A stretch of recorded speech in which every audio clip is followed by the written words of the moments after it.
आणि आता मुंबईकरांसाठी एक महत्त्वाची बातमी आहे। मुंबई शहर आणि उपनगरातील विविध भागांमध्ये आज आणि उद्या पाणीपुरवठा बंद असणार आहे। अमरमहल ते वडाळा, परळ तसंच ट्रॉम्बे व तुर्भे या उच्चस्तरीय जलाशय पर्यंतचा जलबोगदा कार्यान्वित करण्याचं काम महानगरपालिकेने हाती घेतलेलं आहे। या अंतर्गत 1800 मिलीमीटर व्यासाच्या जलवाहिन्यांची जोडणी व इतर पूरक कामं केली जाणार आहेत। या कामांमुळे आज सकाळी 10 ते उद्या दुपारी 4 वाजेपर्यंत पाणीपुरवठा बंद असेल। त्यामुळे या कालावधीमध्ये पाण्याचा जपून वापर करावा असं आवाहन महापालिका प्रशासनाकडून करण्यात आलं आहे।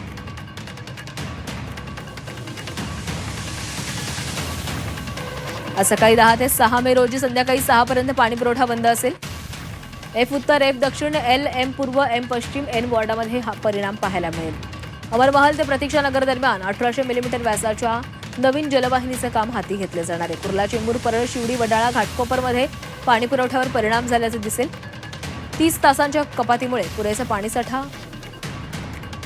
करण्याचं आवाहन करण्यात आलेलं आहे।